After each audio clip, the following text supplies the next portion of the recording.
Log on, tune in, find out. Another good idea from Cambridge. Okay, so welcome to the third Sir Richard Stone annual lecture. This is comes under the auspices of the Centre for Research in Microeconomics in the Faculty of Economics. And CReMic, the acronym for the Centre, instituted these annual lectures to honour Richard Stone's contribution to the University of Cambridge, not least as the director of the DAE in its most productive, well, arguably its most productive period during 1945 to 1955, but also his contribution to economics more generally. Usually when introducing the speaker, I would talk first of all about a particular aspect of Richard Stone's research and then discuss it in relation to the topic of the annual lecture. However, today's lecturer is Professor Angus Deaton of Princeton University, who is very well acquainted with Cambridge, having been here both as a student and an academic, and also has visited Cambridge on a number of occasions in the past. Therefore, it seems, and also knows or knew Richard Stone rather well. So I think it's quite apposite that he should make certain remarks about the relationship between his work today and that of Richard Stone. So let me, before finally introducing the talk, say a little bit about today's Richard Stone lecture. So Angus, Professor Angus Deaton is the Dwight D. Eisenhower Professor of International Affairs and also Professor of Economics and International Affairs at Princeton University. His main current research interests are concerned with health, economic development and the analysis of household behaviour, especially at the microeconomic level, focusing currently on determinants of health in rich and poor countries, as well as on the measurement of poverty in India and around the world. Perhaps I just could mention a few highlights of Angus's career. Very recently he was president of the American Economic Association and indeed was the first recipient of the Frisch Medal. Frisch Medal is awarded by the Econometric Society for essentially a good example of applied work published in Econometrica, a leading econometrics journal, in the last 5 years. And in fact, it was based on work concerned with consumer demand, which was very dear, of course, to Richard Stone's heart. He's also a corresponding fellow of the British Academy and the Royal Society of Edinburgh, a fellow of the American Academy of Arts and Sciences, and of course of the Econometric Society. He's presented numerous public lectures. I'll just mention one. That is, he presented the Marshall Lectures some 17 years ago, I think, something like that, in the Faculty of Economics. Angus, of course, is very widely published. I think I need to say little about that here. So I think, without further ado, let me introduce today's Richard Stone lecturer, Professor Angus Deaton. His topic is the shape of the world, measuring global development. Thank you, Angus. Okay. But,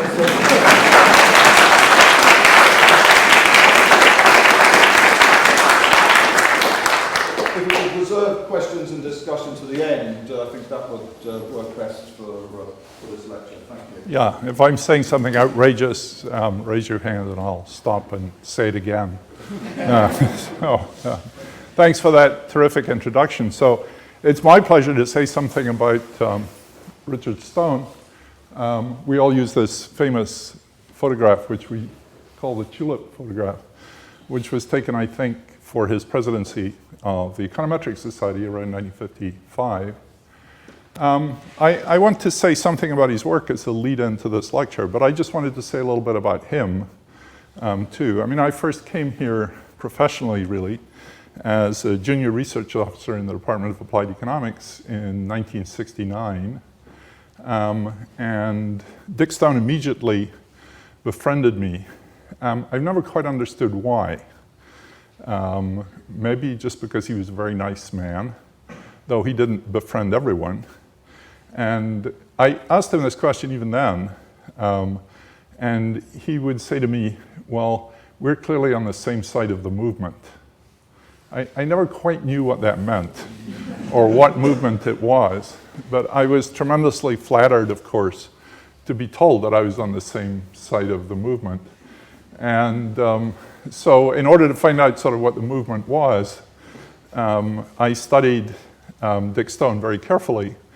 And it didn't take me really very long to decide that he was the sort of person, the sort of academic in both his personal life, his family life, and his work that I wanted to be. I loved what he did, and just as one does when one's young, you sort of find someone you voluntarily want to imprint yourself upon, and he was very much that person for me.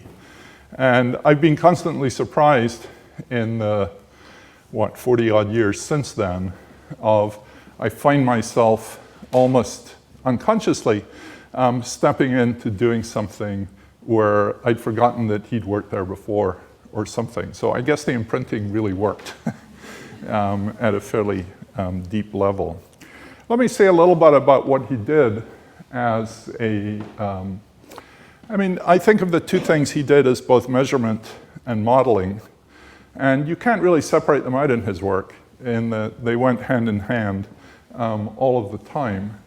On the measurement side, it's perhaps the work he was most famous with, for the national income accounting work, originally with James Mead during the war, for which he subsequently was awarded the Nobel Prize in economics. It was always one of the great sadnesses in his life and in James Mead's life. James also got a Nobel Prize for something else, that they didn't share the Nobel Prize for the work that they did on national income accounting at that time, which I think both of them thought of as the high point of their intellectual career, and also the cementing of a friendship that lasted throughout their lives. But anyway, Dick got the Nobel Prize for that, and James got it for his work on trade.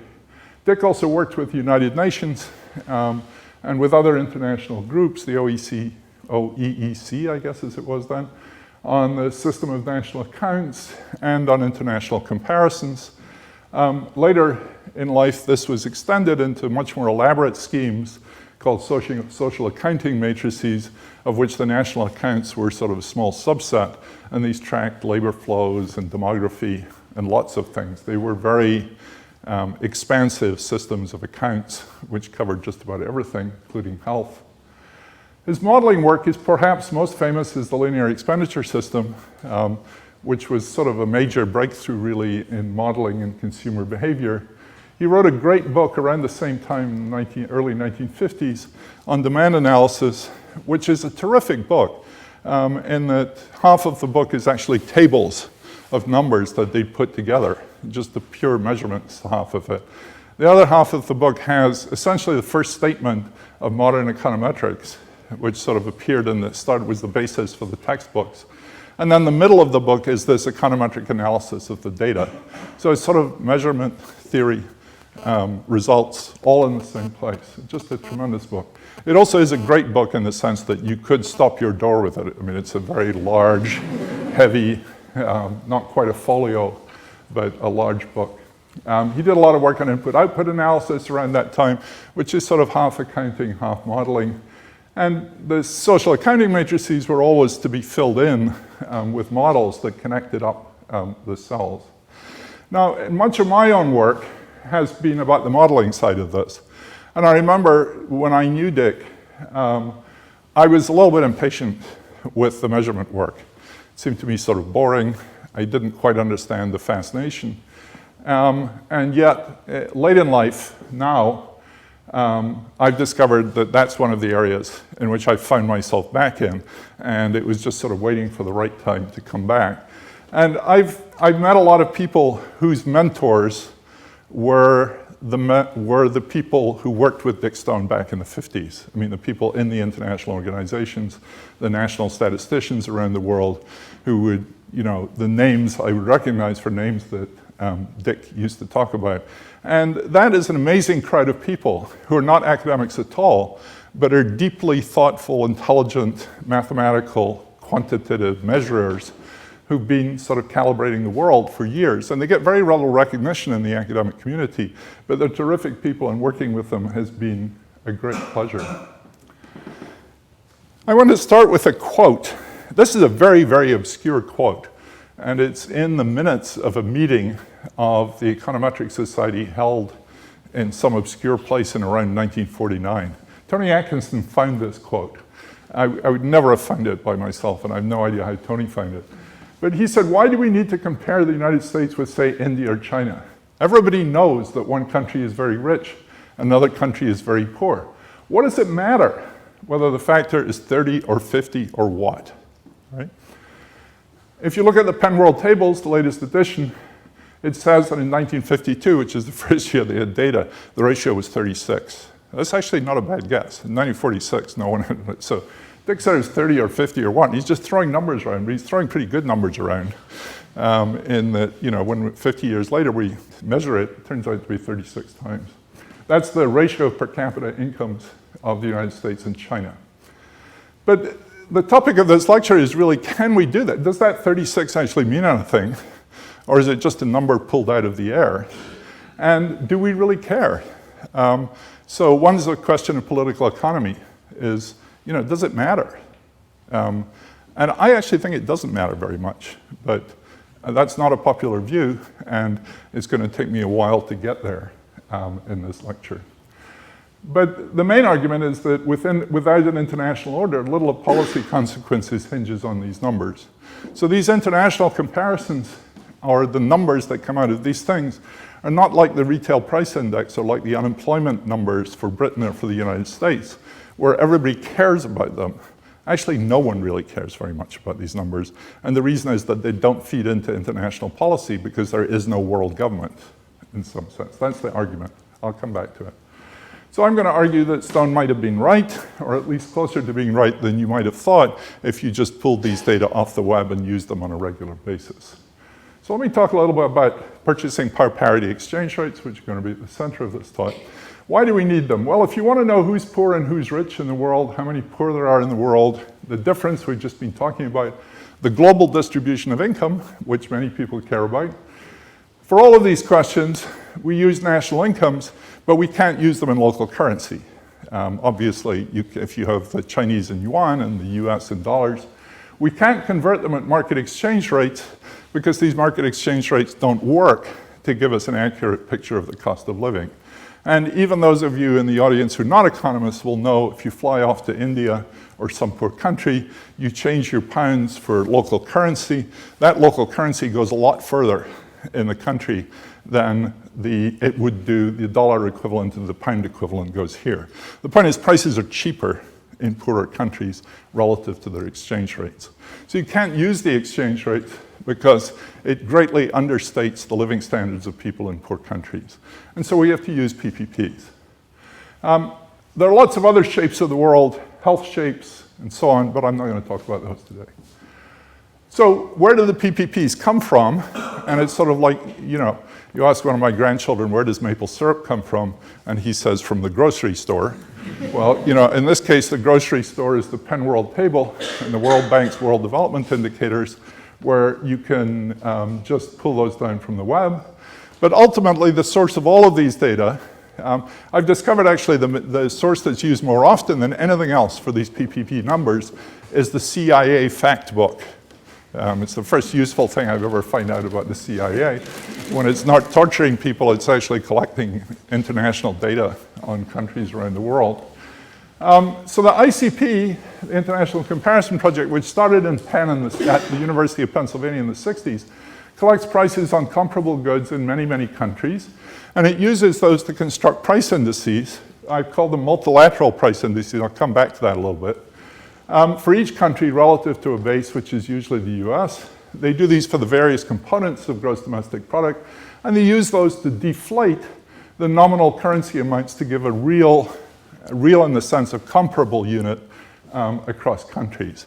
So when you look at the GDP per capita of the US and China, you're doing it in those units. They're corrected for local price levels. I mean, that's the crucial part of it. So these PPPs are international price indices with all the usual price index issues. You know, we all know that price indices have problems. We all studied them when we were kids. We learned about the biases and the various things. These PPPs inherit all of that, plus some more. And the plus some more is that they're multilateral indices, meaning that you're not just comparing one place with another place or one time with another time, you're comparing a whole vector of a whole list of countries at the same time. And there's some special difficulties associated with that, some of which we'll come to. So this is just a slide that says, the one that's in the Penn World Table now, which is what we all use, came from the ICP in 1993, which was the last round, and which was actually quite badly done. There's some of the reasons there. Some important countries were not covered, including China and India. You know, so if you're interested in like studying world poverty, and you exclude about half the world, well, a little bit less than half the world's population, then you know, you basically make up numbers for them. China had never participated in this project. The Indians had participated about 20 years before, so they'd updated some very old numbers. But in China, they were largely made up out of whole cloth. This system in 1993, as it is now, was a regional system in which each, like Africa, Asia, the OECD, made up its set of, or collected its PPP numbers, and then they were joined together at a later stage. And I've been trying to find out how that joining together was done, and the people in the World Bank say, we had a consultant do it. Who was the consultant? Well, X might know. X says, no, I think he's dead, but I can't remember his name. You know, where are the calculations? No, you know, you can't trace this back anymore. And in fact, there's a UN 1997 report that investigated these issues and concluded that, that the ICP in 1993 had lost credibility. So this, in some sense, is the Achilles heel of the PPP. It's not so hard to compare prices between Britain and France, where they consume somewhat similar things. But comparing prices between, say, a Bihari laborer in India who eats only rice with a Congolese farmer who lives on yams and wild stuff is basically conceptually impossible. And it's very important to keep that in mind, that we're trying to do something that just may not be possible. This is not a mechanical exercise, which is just a question of collecting a bunch of prices and putting them together in price indices. This is something that may actually not be possible. And that's a very good thing to keep in your mind when you look at these numbers, because it instills some real skepticism. So in 2005, they did it again. They did it much better. The World Bank ran it, and they ran it very well. There was a global manager who was an excellent statistician. They had 146 countries. The next round, which is in the field now, is going to cover 186 countries. India and China were both induced to participate, China a little bit reluctantly. And many African countries, which had never been covered before, were actually covered. In the past, most of, when they only had 20 countries or 7 countries or 80 countries, the rest were just filled in by interpolation. And now they're collecting real data in these countries. Once again, there was a regional structure with each region pricing its own list. And then there was what was called a ring of 18 countries, which at least 2 in each region. And those ring countries priced a special ring list of more than 1,100 commodities. So that a long list of 1,100 commodities was priced in each of the 18 countries. And that's one of those countries is Japan, one of them is Cameroon. You know, it's not easy to find so many goods that you can price in all of these countries. And then these prices were used to link the regions. And there are only 5 regions. One of them is the base. So there are only 4 price indices that come out of this final stage, one for each of the regions in terms of the base region. So those 4 price indices are doing an enormous amount of work in this system. I think of them as tectonic price indices because, if you put it up by 5%, it just doesn't move one country, it moves a whole continent away from another continent. So Africa has moved away from Europe, or Asia has moved away from Africa, and it's just exactly like these geological movements of countries. And if you don't get these price indices right, and in order to do that, thank you, you have to be able to price those 1,100 goods in the ring. That's terrific, thank you very much. I was going to stop in about 10 minutes, but now, thanks to Yvonne, you're going to get a longer lecture here. All right, so that's how it's put together. Let me show you some key results. So the headline result was that India and China turned out to be much, much poorer than we thought. So China in 2005 went from $6,757 per head to $4,088 per head. Now, all of you guys who've ever used the Penn World Table, did you think that they might be out by 40%? Probably not. You know, it seems like a lot. Yeah, imagine what would happen in the US or in the UK if the statistical office came and said we've been undervaluing GDP by 2/3 or something, you know. A lot of people wouldn't have jobs the next day. India went down by a similar amount, from 3,452 to 2,222. Now notice what's going on here. The US is the numeraire here. So it's not really like India and China got poorer, or it is, but you could just as well have said, let's measure this from China. And what would have happened is the US would have gotten much richer. So what really happened with this new set of prices is the world became much more unequal, in that the poor countries, or India and China at least, two important poor countries, moved further away from the rich countries. There's not much movement between the rich countries with this revision for reasons that I'll explain as I go. All right. And this is basically because their PPPs relative to the US increased. So the real amounts, you know, nominal income in China is just what it was. It's divided by a larger number. There's a little bit of indication that the Chinese wanted this number. The Chinese, for reasons that are not entirely clear, wanted their PPP to be large. I think one of the reasons they talked about is they didn't want to be the second biggest economy in the world. Now, of course, the Chinese have a long history of wanting to grow really fast and remain really poor. And there's certain difficulty involved in doing that for a really long period of time. So that's part of it. But they only collected prices in cities and near cities. So the price level's probably overstated. I think next time that will be better. Here's a picture which shows you about the revisions. So this is the ratio of the new PPP to the old PPP. So that's on the vertical axis. This is the logarithm of per capita GDP in 2005 international dollars. So rich countries are over here, poor countries are over there. This is the ratio of the new to the old. This thing has got a huge negative slope here. So basically, poorer countries were much more likely to get much poorer because their price level is going up, their income levels or whatever they are.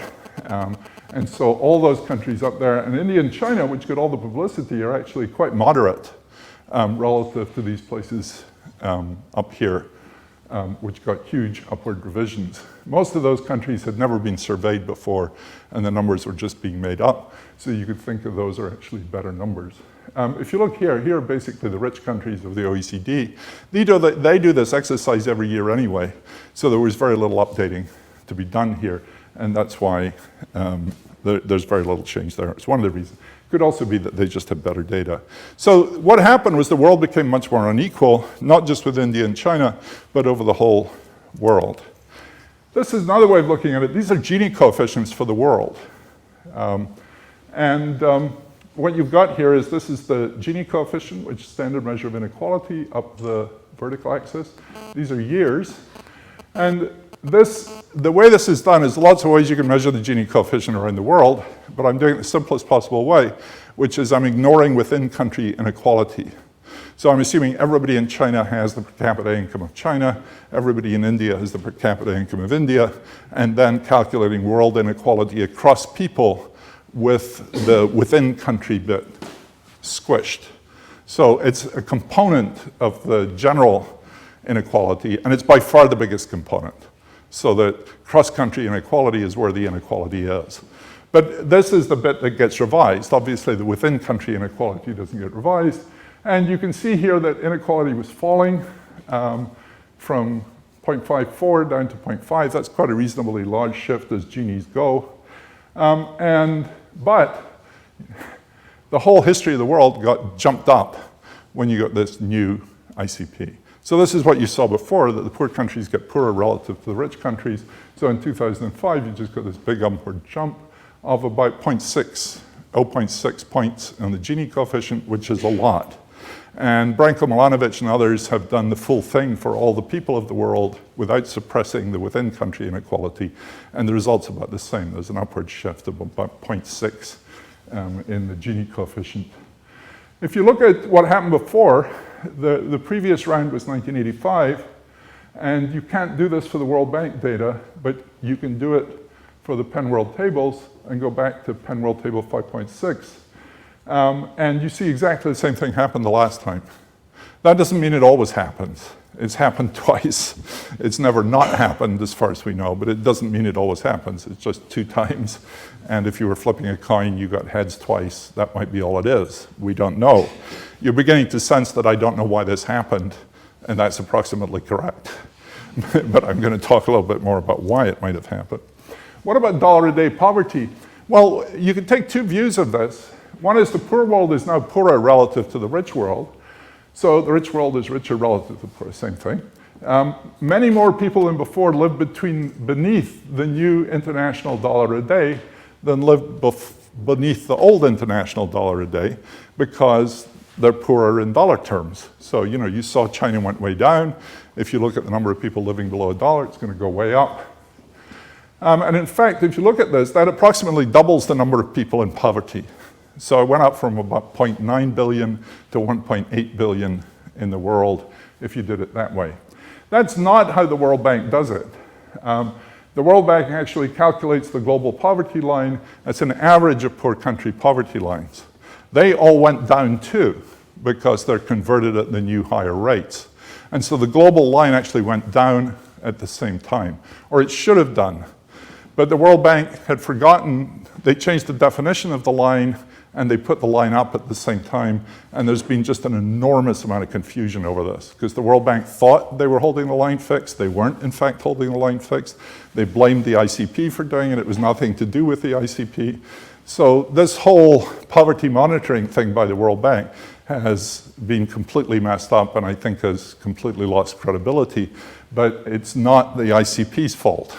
It's the poverty people in the World Bank who did it. So let me skip over the next slide, and that will, I said that. In fact, I've said that too. So I'm making good progress here. Okay.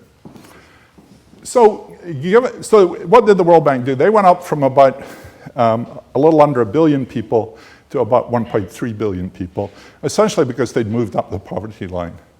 Now, you could argue that, does that matter? And the World Bank argues that it doesn't matter much because the downward trend is pretty much what it always was. We're just as successful at eliminating poverty in the world as we were, but we've moved up the level. And I think that's right as a first approximation, but it's not entirely right. And one of the reasons is there are nearly 200 million Indians living between $1 and $1.25, which is what they've put it up to. There are many fewer Africans in there. So by upping the line, world poverty has become much more Indianized and much less Africanized than it was. Now you might say that's just an illusion, but it's probably more than an illusion because NGOs and other people who worry about these things use these numbers for propaganda, and pretty soon you'll start saying the World Bank has shown that India is much poorer relative to Africa. We should take our attention away from Africa, go back to India, and this sort of thing has happened in the past. So that may matter.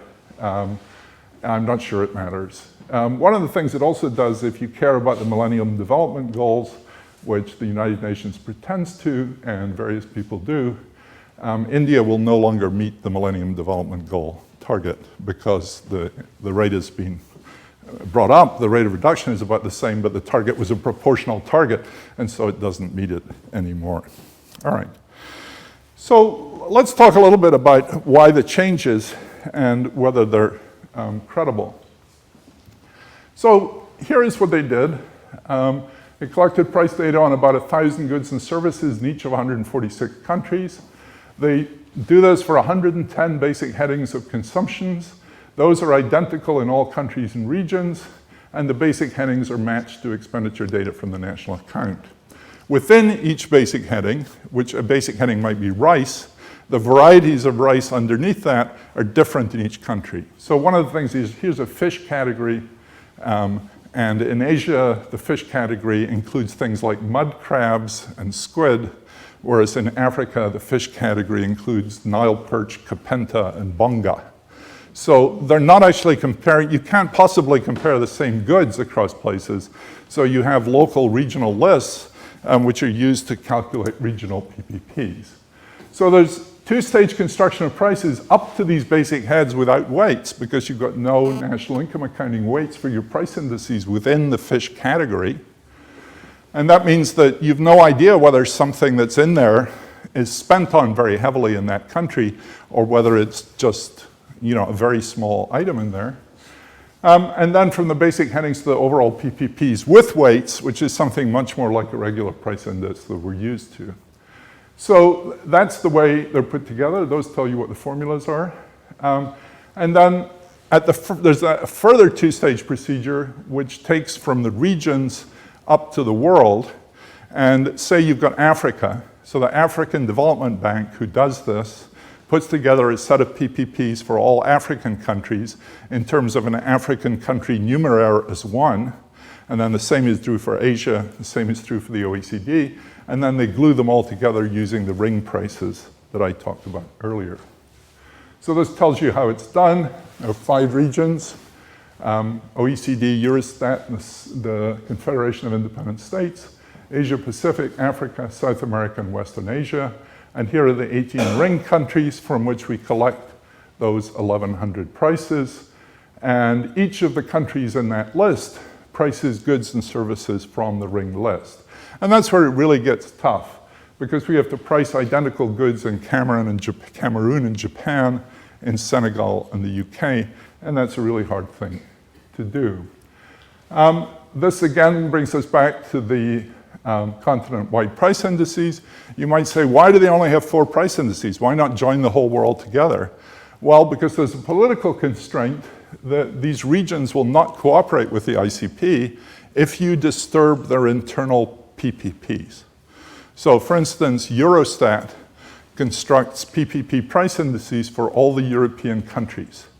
Those are published. They're used by the EEC for allocation of funds from the centers to the states.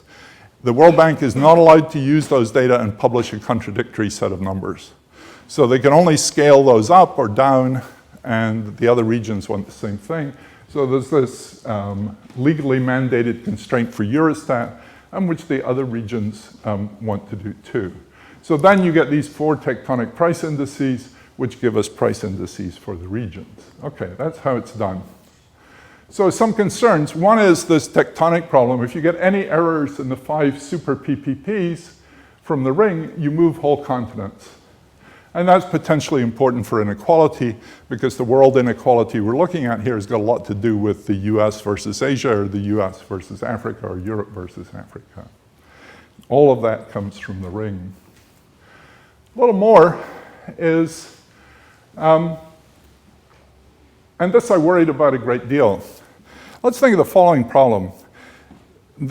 In previous rounds, they were worried that the list of goods that they were pricing in different countries was not well enough specified. So they would say a shirt, a gent's shirt, right? So you go and find a gent's shirt in Cameroon, and you go and find a gent's shirt in the United States, right? And then they say, but those really aren't the same thing. The thing from Cameroon is a cheap thing that was made in China, whereas the average shirt in the United States is an expensive thing that was made in China. And they're not exactly the same thing. They're not the same quality. So they worried about this a lot. So then they would have very precise things, like a Brooks Brothers size 18.5 striped Oxford cotton blue shirt with button-down collar and things. They're really at that length, at that description. So they have like front-loading washing machines. The number of RPI is specified. There's a car which has to be a Peugeot 405 with various fittings and so on. There's wine, which turns out to be a 2004 vintage Bordeaux with the farmer's name on the bottle and the control number, and that has to be priced in Cameroon and Japan and all these other places. Now, you see, if you don't do that, you have a problem that you think you're way understating the prices in the poor countries by not having the same good. On the other hand, if you go the way they went, you're out there looking for Brooks Brothers shirts in the jungle, and you may have a hard time finding them. And what one's really worried about is you ask the statisticians in Senegal to go find this striped Oxford cotton shirt. They head straight down to the expatriate store in the Intercontinental Hotel, which is the only place where they have those things, and where they sell for some exorbitant price, and then you're way overstating the price. So what I started off worrying about, and several other people had worried about, is that this quality control thing had gotten out of hand, and by having very, very precise definitions of goods, they were overstating the prices in the poor countries, and that had made poor countries much poorer. So there's another side to that, though, which is, if you think about services, think of brain surgery, right? Well, they don't have a list for brain surgery, which says, you know, removing a tumor of this size from the left temporal, you know, whatever. They just say brain surgery. Now, brain surgery in Nairobi is probably not the same as brain surgery in London or New York, but the only thing they can do is price it at, you know, a typical episode of brain surgery. And so for all these services, there's really no correction at all. So we're worried about both of those going the other way. So, but if you come to the bottom line here, at the bottom of this slide, is there's really a central problem about making these, about this whole issue of international price comparisons is the goods need to be comparable. So you have to be matching like with like. They also have to be locally comprehensible, locally common and representative of what people buy. And those two things are in constant conflict all the time, to the point where this becomes really seriously compromised, or maybe. So I spent a lot of time looking at this, and I have a paper in the early issue, the first issue of the EAR this year, which gives some detailed results. So here's a summary. There's some evidence of the quality matching problem. So one category that seems to be really expensive in Africa is other cereals. And when you look at what other cereals is, it's basically Kellogg's cornflakes. Exactly Kellogg's cornflakes. So they're marching around Africa collecting data on boxes of Kellogg's cornflakes, which is not entirely what people eat. And remember, you might say, okay, they don't spend very much money on Kellogg's cornflakes, but this is inside the basic head. And inside the basic head, there are no weights. And so these all get equal weights. And so you can't downweight Kellogg cornflakes in a country if people don't buy it. So that's been one of the problems. But there was much, when I went through the accounts sort of line by line, there's much less of that than you might think.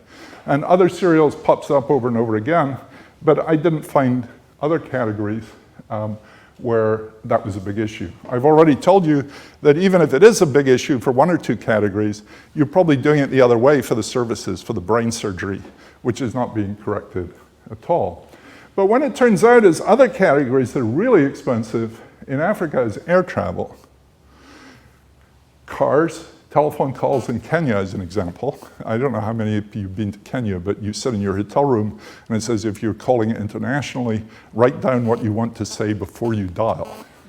And that's because the president is getting about $1,000 tax on your phone call, and the technology really hasn't changed yet. So some things in Africa are really very, very, genuinely very expensive. So you might say, and it turns out those are responsible for a lot of the high prices in Africa when you compare Africa with an African country with the UK. Now you might say, but wait a minute, when I learned price indices, you applied weights to those things, and people don't spend any money on air travel in Cameroon, and that's true. So you would think if airplane tickets were very expensive in Cameroon, and you were tracking the price index over time in Cameroon, airplane tickets would get very little weight in that. That's dead right. But if you're comparing Cameroon with the UK spends a lot of money on air tickets.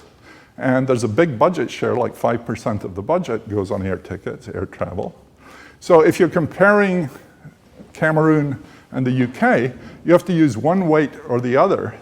And in fact, these international comparisons use superlative price indices. And the whole theory of superlative price indices is that you basically take half of one weight and half of the other weight. So what's happening is that because the expenditure patterns are so different in the two countries, those are reconciled by superlative price indices like a Fisher price index or something, which is taking half of the weight from each country. And so the very high prices of air travel in Cameroon get a huge amount of weight in the comparison with a rich country. And that's one of the things, that's actually a much bigger issue than the Brooks Brothers shirt or the Kellogg's cornflakes and so on. Now you might say, well, how do you resolve that issue? Well, the answer is, we don't have any good theory of doing this. Because all of the cost of living theory that comes out of the theory of consumer demand is based on the assumption that different countries have identical homothetic preferences. Now, I think this is laughable, and I can see one or two of you who are my friends here laughing along with me at the idea that preferences in Cameroon are identical to preferences in Japan, which I think is just so preposterous that no one should give it a moment's consideration. But I can tell you, when I sit on these advisory panels, the other economists there say you're not an economist at all if you think tastes are different across different countries. I am in the United States when this is happening, it's true. But I mean, there's just this dominant belief within the profession that you're not really doing economics properly if you don't think tastes are the same. And so for them, this is the right way to do things. They're not bothered by it at all. But it seems to me actually just nuts. And when it's nuts, the superlative price index theory, which is based on homothetic identical tastes, just gives absurd results, which is what happens when you bring the airline tickets from Cameroon in on this. So, no good theory of quality that is operational here, except in very simple cases. Perhaps we just can't make useful price comparisons between Africa and Europe, which is what Dick Stone said in 1949. I mean, maybe we can't really do this. One way out of this was if you could map goods and services into the fundamental characteristics that underlie them, you could do that, but no one really knows. We don't have an operational way of doing that, at least yet. So here's something that gives you a little bit of idea about the margin of uncertainty. I think we could say, okay, we don't know whether the superlative number is right, but we could take a Pasha index, we could take a L'Esper's index, and we'd want to use something in between those bounds. Now again, if you've been brought up on time series price indices, you think of the Pasha and L'Esper's as not being very far away from one another, so anything in there will sort of do. But look at this. If you compare the US with Tajikistan, it's not clear why you'd want to do that, but if you compare the US with Tajikistan, the L'Esper's index is 9.6 times the Pasha index. Now, another way of making that same statement is the ratio of US to Tajik GDP is 9.6 times larger in American prices than it is in Tajik prices, all right? Now, if you are sort of like me and think it's pretty hard to reduce that margin of uncertainty, then you're stuck there. I mean, it's worse than Dick Stone said. I mean, the margin is way larger. Now, Tajikistan, I picked it because it's the worst case here. But if you do it for China and India, which are important cases and not the worst cases, the Pasha and L'Esper, these ratios are 1.66 and 1.61. Now, the ratio of 50 to 30, which is Dick Stone's joke figure, is 1.6, of course. So once more, it looks like he hit the number pretty much on the head, that you really can't get closer than a margin of uncertainty of 1.6 times one way round or the other. So we don't have any precision at all about what these comparisons should be. Now, splitting the difference hardly solves the problem, which is what superlative indices do. And, in the absence of common taste, superlative indices are just averages with relatively attractive properties, but they're not all that attractive here. And so, I'm coming to this conclusion here that maybe Dick Stone was right. Maybe we should be thinking about this in terms of bounds. You can't actually pin this down. And in fact, around the same period, a little later, Amartya Sen was arguing the same thing about real income comparisons around the world, that you ought to do it in terms of incomplete orderings, and rather than trying to put the whole thing into solid numbers. So I have a couple more topics. That's not the worst of it. The question is, what do you do in between rounds? So the last one was in '93. The new one is 2005, and there's a 2011 one coming along. So this has been the subject of some debate recently, but how do you get from one benchmark to the other? And the answer is you don't. And what the World Bank does is throw away all the data they've ever had before and take the new numbers, the 2005 numbers, the current benchmarks, and then they take the growth rates from the domestic national accounts and backcast them backwards. So the 93 information is all thrown away. Now, when the 2011 data come, I don't think they will want to do that, because while they're prepared to throw away all the 93 data and argue that it wasn't very good, I don't think they'll do that now. But it does make sense, probably, to throw away all the past information if you think the last time it was done so badly that the numbers are worthless. And that's the sort of point of view in which this makes sense. And I actually think it's the leading position. I mean, I think the 93 round was so badly done that I probably wouldn't use a lot of it to incorporate. But I'll show you some numbers in a minute. Now, when you think about this, though, this procedure violates the theory underlying the PPP adjustment in the first place. Now, if you remember the story I told you, you get off the plane in Delhi, you turn in your pounds, and you get more than a pound's worth of rupees. And that's why you want a PPP. Now, why does that happen? Well, this is the Balassa-Samuelson theory of purchasing power parity, which is that the price level goes up with development. So it's because India is poorer than the US that its PPP is much lower, or its price level is much lower. So if India grows very fast, which India has been growing very fast, its price level ought to come up, ought to catch up. And we're not incorporating that, or maybe we're not incorporating that. Let me show you the classic, here's the Balassa-Samuelson effect. This is a plot again of the logarithm per capita GDP at market exchange rates, and this is the log of the ratio of the PPP to the exchange rate. So that's just telling you, the PPP is only half the exchange rate in these poor countries. That's you're getting twice as much for your dollar. And then when you get up to the rich countries here, then this is basically zero in here. And there are a few countries like Switzerland and so on where beer costs more than it costs in the United States. And those are the ones up here. This guy up here is Zimbabwe, which no one knows where it's supposed to be, so I should probably have deleted it. Anyway, you can imagine how hard it was to do the PPP in Zimbabwe. So you don't want to pay any attention to that point. But this is just showing that in the poorer countries, the price levels are quite a lot lower. Now, if Balassa-Samuelson holds in the cross-section, why would it not hold in the time series? And shouldn't the price level in China rise as it gets richer? But you could argue that's picked up in its domestic CPI, so the standard updating ought to be okay. But that's unfortunately not true. And it's not true for the reasons I've been talking about, which is that the bundle of goods that goes into the CPI is very different from the bundle of goods that goes into the ICP. Now, Eurostat, that calculates new PPPs for Euroland every year, they say the biggest problem they get into all the time is they publish these price levels every year, and these price levels are inconsistent with their domestic CPIs. And people yell at them and say, you're publishing two sets of CPIs, which are the ones that we really ought to use. And that's basically because these two have different constructions. The comparability means you can't have the full degree of representativity. And so it's not clear what we do here. So here's the 2005 line. This is the same picture I just showed you here. Sorry, that's this picture. And I've just put it as a scatter. And that's the 93 picture. And the one you saw before was the 2005 picture, and that's in blue. And the 1993 picture is in yellow. And you can see these are not consistent with each other.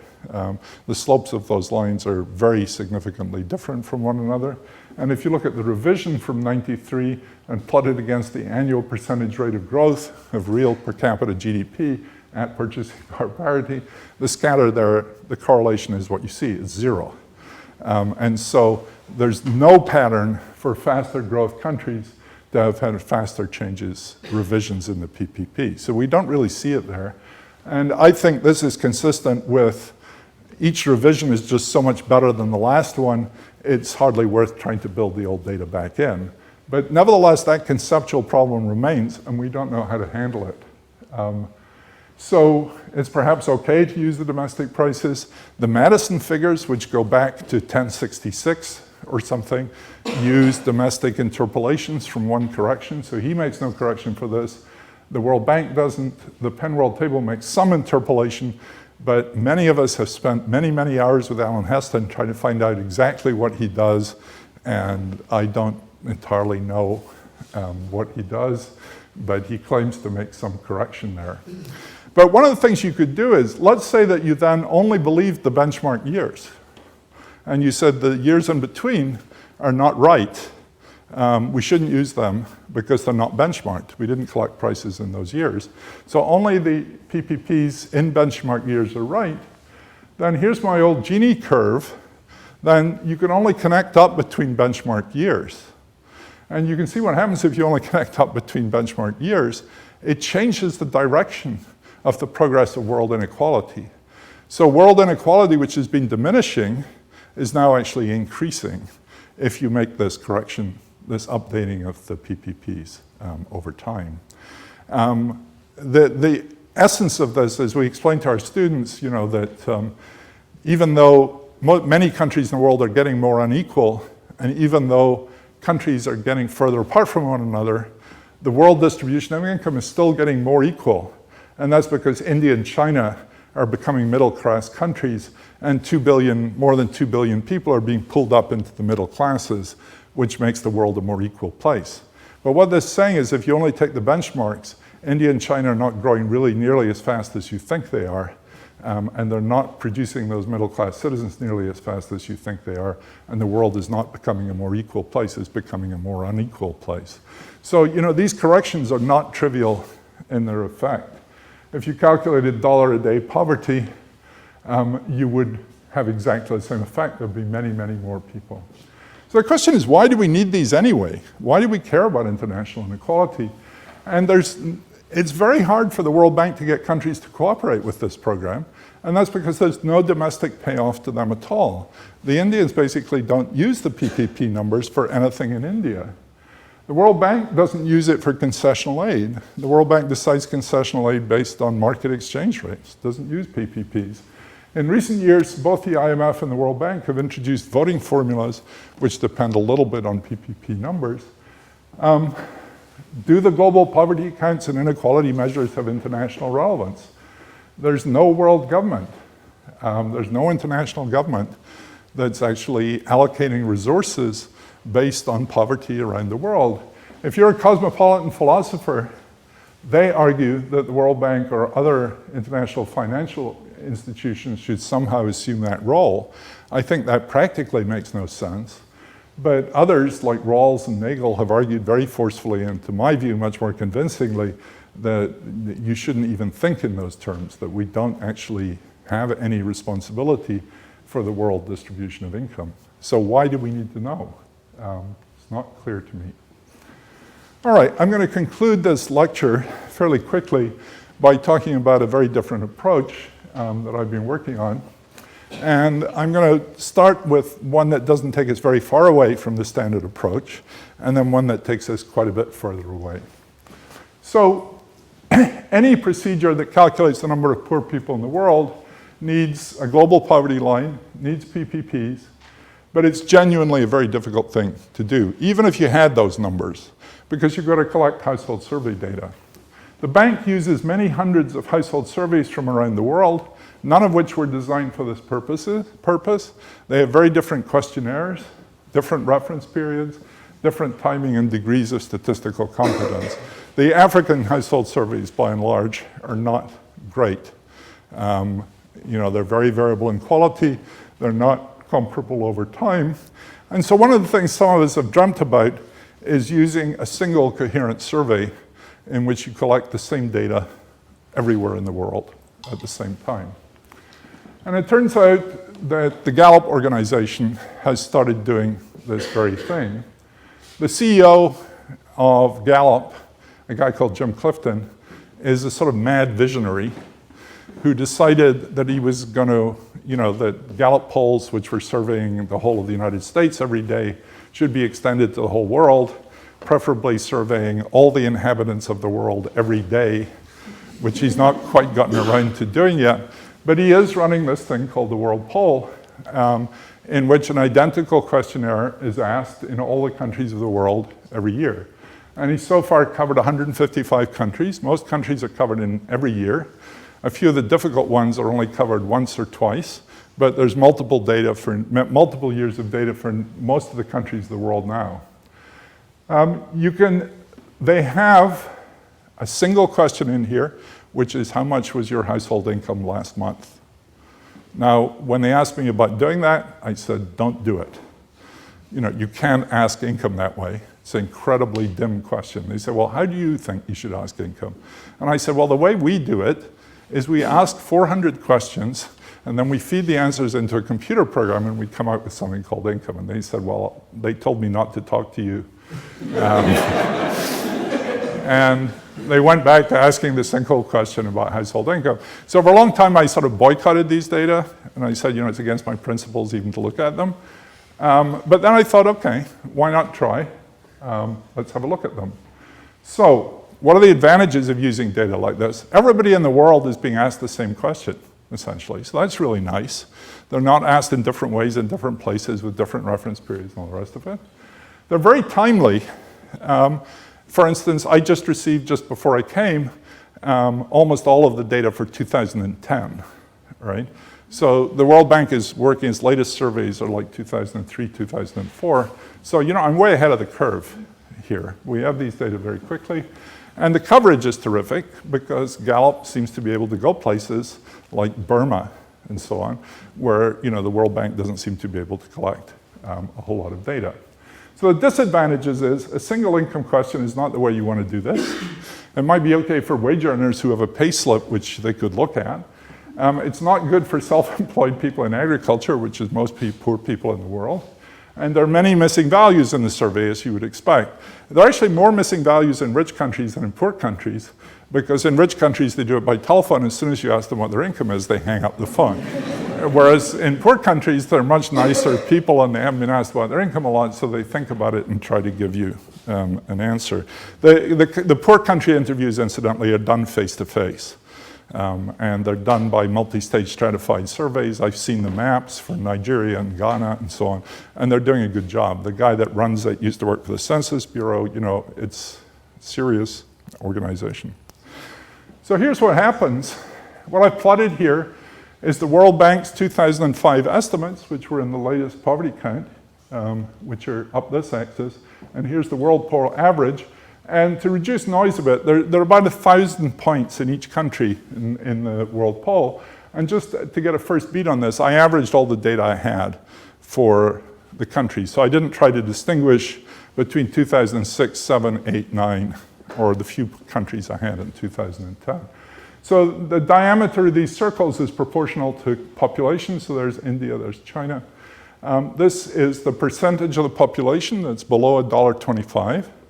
On both of these things. This is the 45-degree line, and this is what the scatter is. So I was amazed when I saw this. I mean, this took me about 5 minutes to do, where, it takes the World Bank several years to do. And this correlation is 0.83 or so between these two numbers. And where you see numbers that are off the line, there are, in many cases that I know about, like India, the Gallup number seems better than the Indian number. There are lots of countries I just don't know about, so I couldn't really tell you whether these things. Notice the variance is obviously bigger for Africa, where there are numbers here. But the variance on World Bank surveys is going to be, they're not World Bank surveys, the variance on the surveys the World Bank uses is going to be very large for Africa too. So this seemed to me a stunning confirmation of both the Gallup data and the World Bank data. I mean, I didn't believe the World Bank data when I started. I certainly didn't believe the Gallup data. And now I put quite a lot of credence on both sets of numbers that you can get as far as this just with a single income questionnaire. Here's some data about it. I just used the simple procedure, no imputations for missing values, just are you less than $1.25. The correlation is 0.83. You might say, well, it comes from the correlation between GDP. I mean, rich countries have low poverty counts, so all you're doing is picking up GDP. That's not true, because the correlation with log GDP per head is only minus 0.37 and minus 0.42. For Yeah, log GDP per head. For GDP per head, the correlations are much lower. So the 0.83 is a really quite high correlation, and it's not just coming from GDP being high. If you use the national poverty counts, it's quite a lot lower too. So the PPP conversions are sort of working in a similar way in both countries. So this seems to me to give support to both procedures, the World Bank and the World Poll. The other thing I can do, which they can't do, is I can monitor global poverty over time because I've got year-by-year data, which they don't have.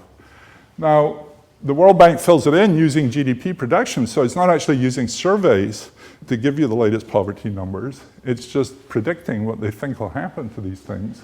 Now, it may be too early to use the World Poll for this. The first-year income data is often questionable. 2010 is not yet complete, so this is like a first view of these numbers, which, you know, I'm pushing the envelope a bit. But here are the numbers. So what I did was I took the top 12 countries in terms of the number of poor. India has the most poor in the world, then China, Nigeria, Bangladesh, down to Nepal is 12th.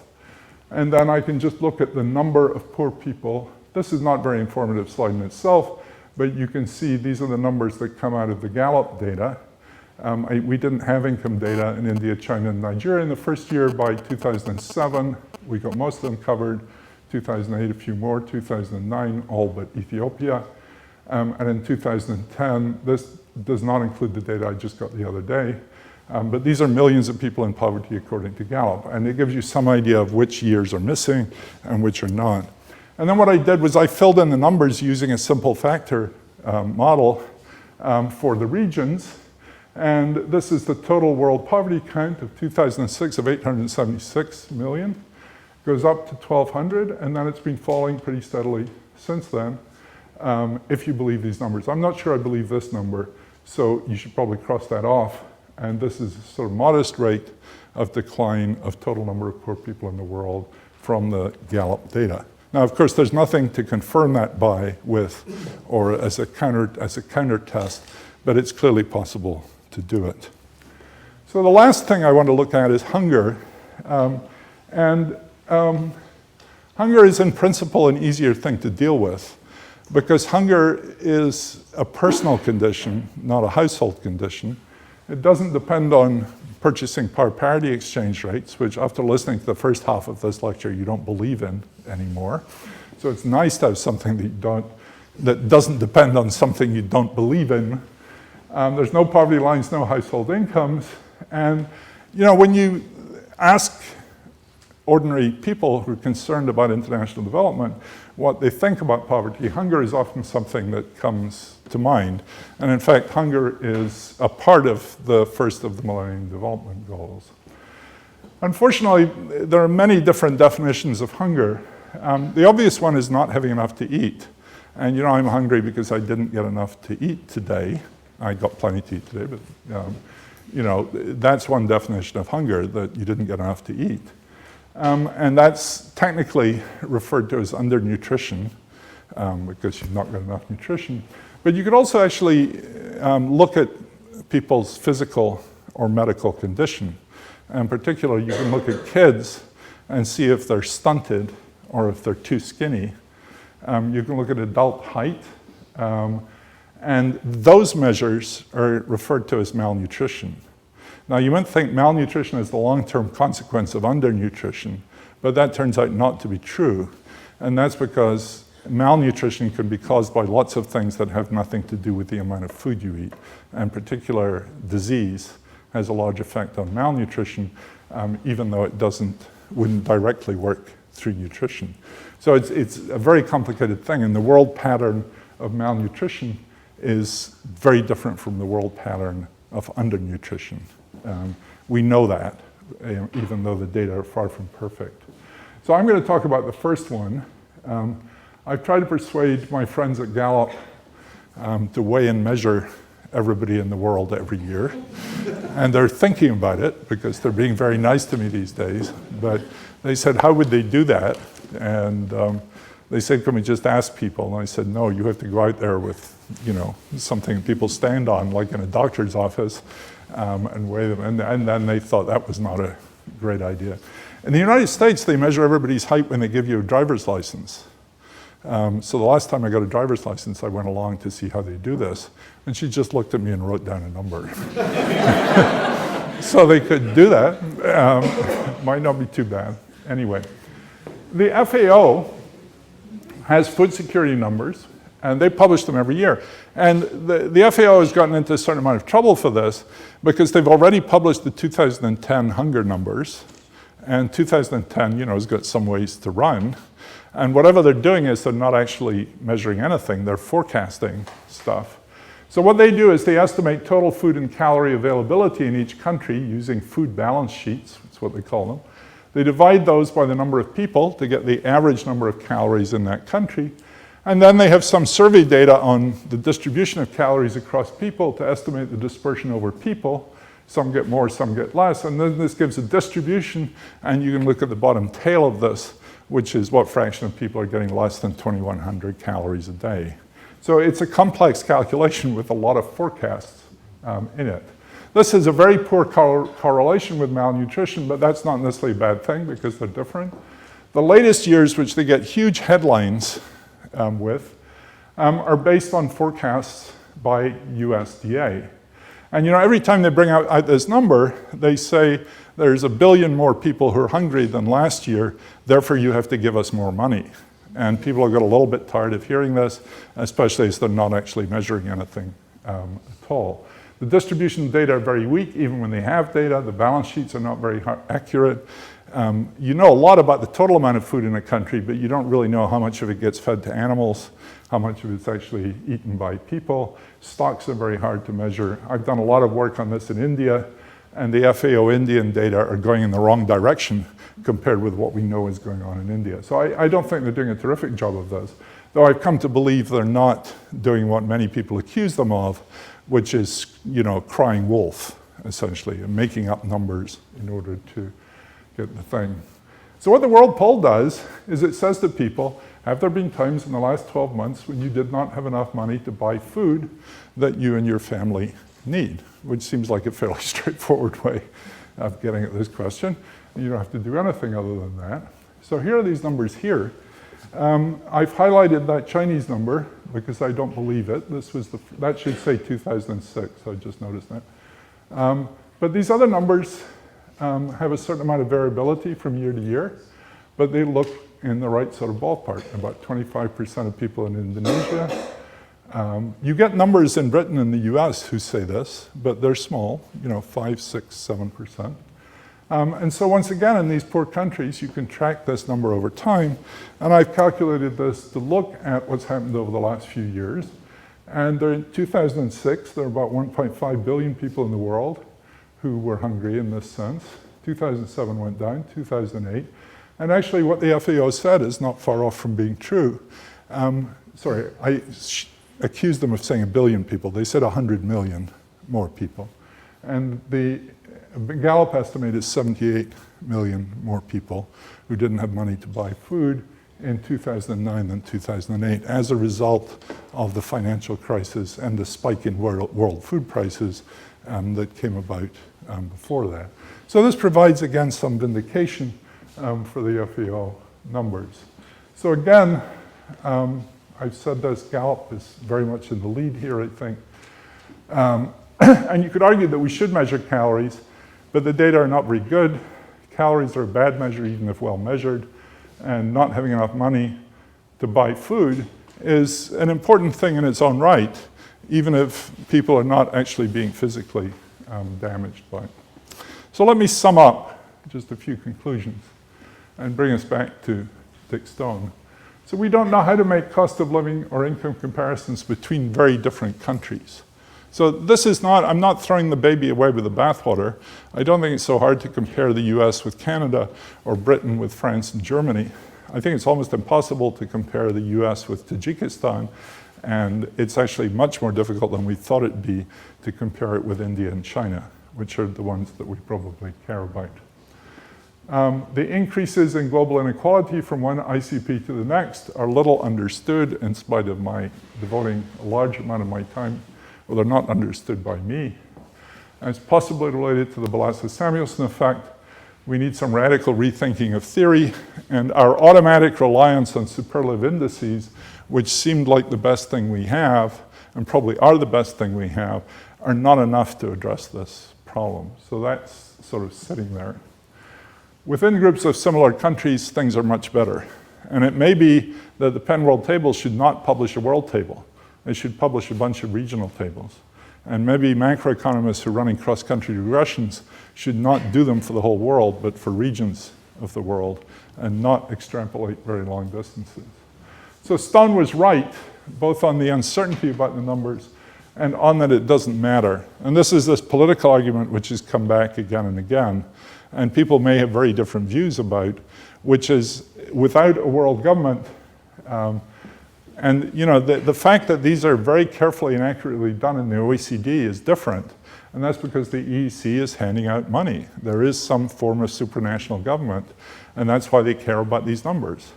If there was a world government carrying out these things, I can tell you the World Bank would not be revising the poverty count up by 500 million people because they made an error. There'd be a very careful oversight system.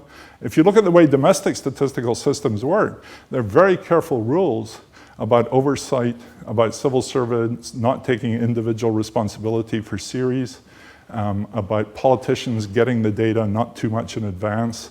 And these have been carefully evolved over time to provide cover for the civil service and to provide credibility for the data. None of those exist for these international numbers. There's no monitoring at all. And until that happens, and that could be put in place, if the UN or the World Bank was serious about that, that could be done very easily, but it just doesn't exist at all. And I think the reason it doesn't exist is because these numbers are interesting to us as academics. I don't think policymakers care a hoot about them. And the NGOs want to use them just for propaganda values to help them raise money. What are the lessons for academics? Well, I think we have to beat ourselves up a little bit too. It's very important not to take these data for granted. And you know, this has gotten much worse because you used to have to know something about international comparisons before you could even get a hold of these data, let alone use them. Now you can suck them down from the web in 3 seconds, and you can start running cross-country regressions, and you think they're real data, and it's perfectly clear that most people who are using these do not have a clue about how these numbers were put together.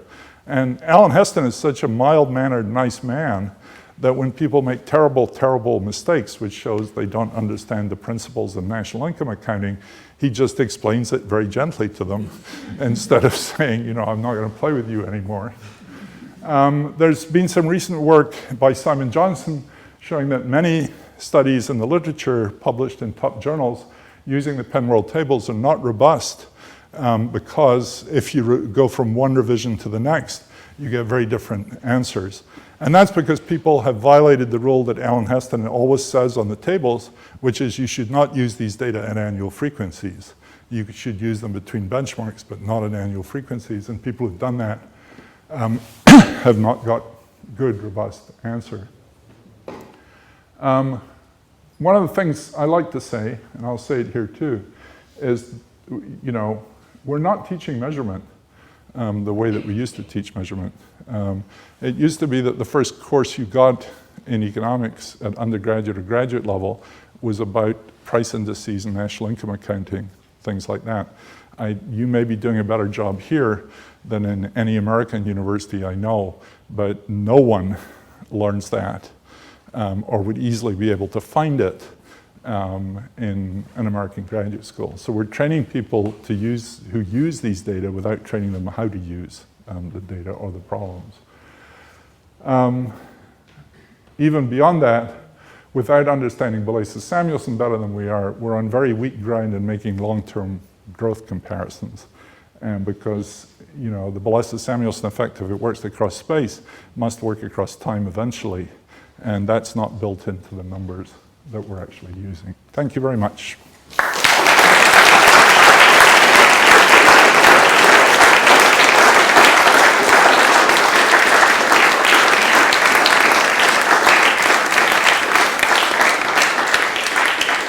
Thank you very much for that very thoughtful and provoking lecture, Angus. Dr. Dr. Tom Crossley is going to start us off with a couple of questions, and then we'll take general questions from the floor.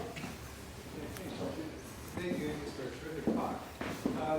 You talked about a radical rethink of theory, and you mentioned very briefly as you're going along that the one direction that might go is to move into characteristic space.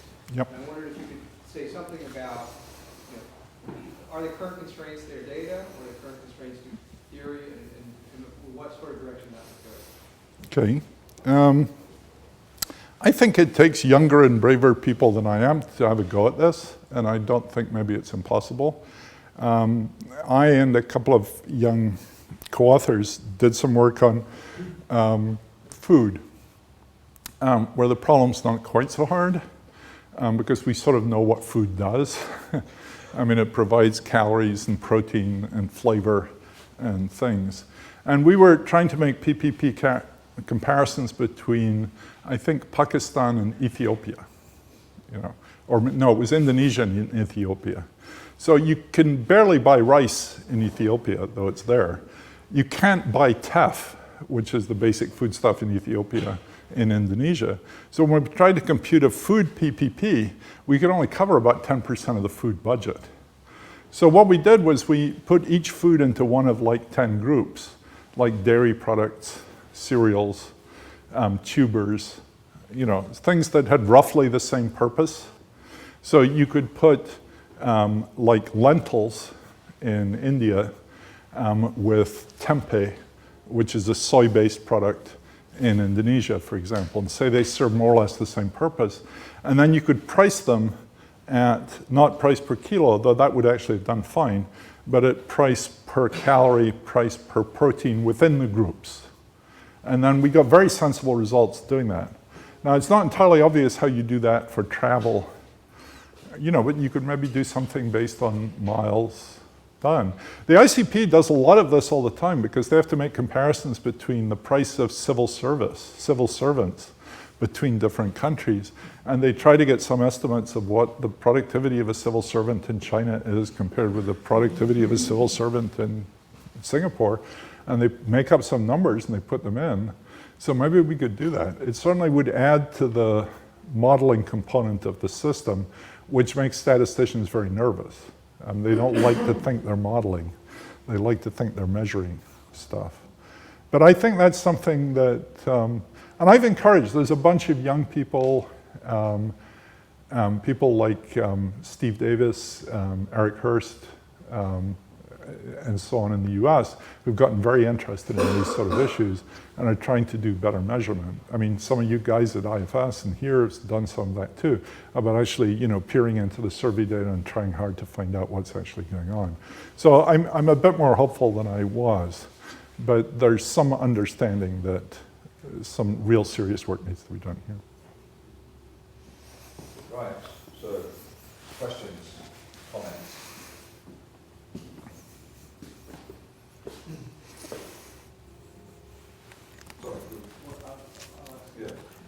Can I ask about another thing you just sort of touched on in your talk? You talked about the hunger war, and I know that in other rewriting and in other places you've talked about other measures which are essentially self-important as a real alternative direction to go here. Yep. So to the extent that the PPPs translate from incomes into something that's comparable across countries, there's something that makes a report of hunger or a report of life satisfaction comparable. Yep. Yep. And there seems to be sort of evidence that the sort of scale is very different when we have the opportunity to compare things to objective measures. So in Right. different countries, we ask people how sunny was it, and then compare that to actual weather records. Right. There seem to be these big country effects. Mm-hmm. So is it your feeling that that's just a smaller problem, or that we have ways to deal with that we don't with, say, prices and income? I think that's the research agenda. I don't think we're there yet. I mean, the correlation between these hunger measures, which I didn't show you, and, sorry, I showed you the hunger measures, but I didn't show you the correlation with, say, GDP per head, but it's very high. And the life evaluation questions are very strongly correlated with the log of GDP per head. The real test of those is this time series thing, eventually. because people are going to say, okay, you can get it in the cross-section, but we want to monitor things over time. And it's not really clear whether those will work there. And there's a lot of suspicion that they won't. So that's sort of, I think we'll know that in 10 years, maybe in 5 years, provided Jim Clifton keeps pumping money into this. And if he can find a few customers for purchasing the data, because it's supposed to be a commercially viable enterprise. And he keeps on running it, then we will get the answers to some of those questions over time. But I think the period is now too short. And if you're looking from 2006 to 2010, and you should probably throw away the first year of data because it's not quite so reliable. So you've got 3 years of data. You don't really believe the change in GDP figures for most of these countries for the last 3 years. But over 10 or 15 years, you probably got something to work with. So I think there's obviously a lot of interest. I mean, the Stiglitz report that Sarkozy put together made strong recommendations about regularly collecting well-being and other measures like this. The US, which has strongly resisted official gathering of well-being data in the past, my colleague Alan Kruger actually persuaded them to do that. So there's this thing called the American Time Use Survey, which asks people how they spent, what they did at various times in the past day. And there's a module of that which asks those people what they were feeling when they were doing those things. And there's a list of questions, were you bored? Did you find life meaningful when you were doing that? People apparently scribbled on this and said things like, how am I supposed to know whether I'm doing something meaningful when I'm taking the garbage out at night? But they said they weren't very happy when they were taking the garbage out at night. So and those data will be released, I think, early next year. And so we can play with those. But that's a huge step forward that the US official apparatus would do that.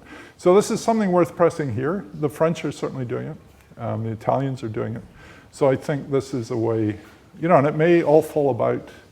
But these things are very cheap to collect. People don't find them hard to answer. And so this sort of experimentation is not very expensive compared with trying to gather good income data around the world. Yeah. Anyway, thanks. There's here. Yeah. Could you elaborate a little bit on the last assumptions idea?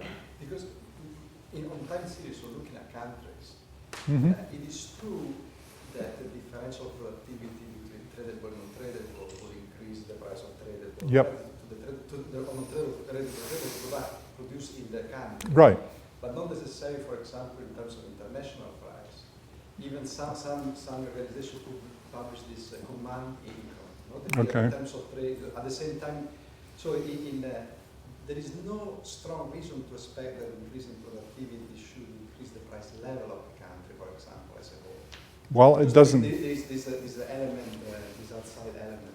Right. And one could produce example. But also, it's not obvious that you do not have a reversal in the order of productivity gain between service and non-service. Right. Over No, well, that's very useful. Yeah, I don't have the answer to that. And if it did, you would expect it to be picked up in the local price index. Sure. Right, so it's not clear why upgrading using the relative CPIs is going to give you the wrong answer. But it gives a different answer. And some of that's to do with these technical reasons to do with the different bundles of goods. But wouldn't it be true that if the US when China's as rich as the US, you would expect their price levels to be more or less the same? I mean, there's very little difference in price levels between any of the OECD countries, for example. So, that's a pretty tight relationship as these things go. And, China's way, way richer than it was before. So I find it a bit surprising there hasn't been any. The point, however, is the one you mentioned in the lecture, which is cross-country works nicely. Yeah, but the time series doesn't work. Sometimes the other way around. And it Yeah. makes sense, actually. The model, we spent substantial time of our life modeling this terms of trade movement. And you mean you can't even get it as a theoretical proposition that it always has to happen? It's very ambiguous. Yeah, okay. It also depends on the financial market, financial structure. Right, No, that's clearly right, but I'd still expect those to wash a little bit in the long run. But then, as I showed you, I was looking only over 93 to 2005, so I'm looking at 12 years. But you worry a bit about Madison pushing the thing back to 1100 without any corrections at all. So, but I'm very ambivalent about this. And I'm resisting right now the technical commission of the World Bank is seriously considering building the Balassa-Samuelson thing into their data, which I think you and I would agree is really quite seriously premature. But they're going to have a problem because they're collecting data, you know, very soon. It's now 2010. They'll collect the next round in 2011. The 2005 data have their problems, but they're pretty damn good. And you certainly wouldn't want to discard them. So you're going to have 2005 data, you're going to have 2011 data, you're going to have a set of country CPIs, and they're all going to be mutually inconsistent with one another. And it's not clear what's going to happen when that happens. So, you know, that would be something to think about, because I think they're up for, you know, they're up for ideas and persuasion on this. Well, yes, I wonder if Angus realizes how his paper would have made Dick Stone's bow tie revolve with pleasure. Because it raises some very pedestrian questions, the answers to which are quite earth-shattering in terms of development policy and theory. When I first came to Cambridge a decade before Angus, Dick Stone offered to be my supervisor, which was very kind. But he and others advised me there was no way to get a PhD in Cambridge by empirical studies. You had to make a contribution to theory. I don't know if it's changed a bit, I think a little bit. But I've always thought it's the data stupid. And I continue in that notion. But what Angus is talking about in economics applies everywhere. I mean, the debate in economics is currently about modeling as compared with, at the other extreme, what would be considered to be ontological studies, whereas it ought to be about the data. Now, just quickly, the same problem with data is happening in all major study areas. Take climate, for example. One university threw away the data series, so we can't check how they're being processed. The data are processed in the last decade. It appears by adjusting downward observations before 1975 and upwards after 75, but we can't get at it. The same problem is happening in medical research with most of the drug studies that produce earth-shattering developments in drugs, not yielding the data on which the studies are done. And in the social sciences, just you try to get a hold of the survey data in its natural form. This is a problem in all disciplines. The data is being used increasingly for political purposes. Well, I agree with almost everything you said. Let me give you a further example in this area, which is in the 2005 round, the millions of prices that were collected by the African Development Bank, the Asian Development Bank, and so on, they did the calculations there and sent up only the totals to the World Bank. And I think I had some numbers here, which maybe I didn't talk about. Yeah. So the published numbers from the ICP in 2005, the project cost $45 million, and it generated two matrices that are 145 by 130, which is $1,194 per number. The regions refused to release the microdata that went into the prices, partly because the OECD is legally mandated not to do so, and the other countries would not release the data if the OECD. So that's okay, maybe. But it turns out in 3 of the regions, the data have subsequently been lost. So not only did they not release them, they accidentally destroyed them. So, you know, you don't get. But I do see, this is an international governance issue and a domestic governance issue, which is improving. The medical thing is getting better. The MRC here has changed its policies to some extent. You can get a hold of a lot more data than you used to be able to get a hold of. There's a lot of pressure on the drug companies over the pharmaceutical trials, and those data may be more available soon. The survey data around the world are much, much more widely available in their raw form than used to be the case. So I think we're gaining on this.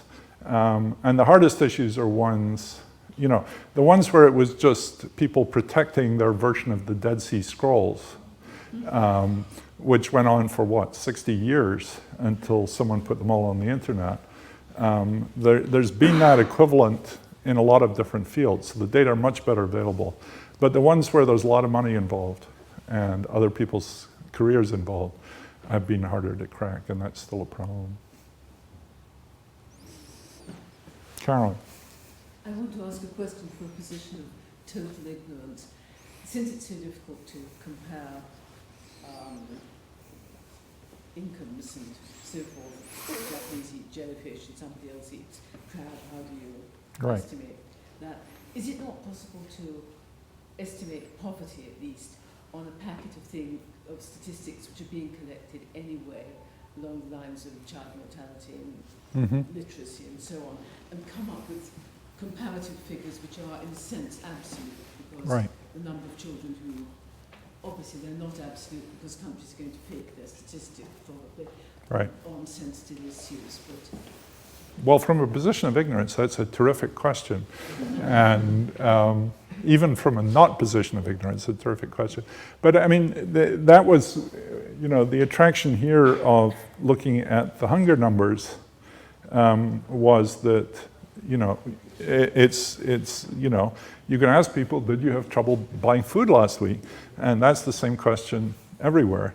And we've now got a much better system of doing exactly what you would like, which is we measure babies regularly, and those heights and weights, the lengths of the babies and their weights are available for a very wide range of countries. We know the infant mortality rates. That means the same thing in different countries. And those data largely, well, partly because of what you say, that they don't involve this complexity, are being probably much more heavily used. And economists have branched out and said, you know, we just don't care just about income, we care about things like health and mortality and all these things too. So that is really happening. There's a slight issue still though, which is we don't think of income and health as being the same thing. So they're not perfect substitutes for one another. You'd like to have income numbers.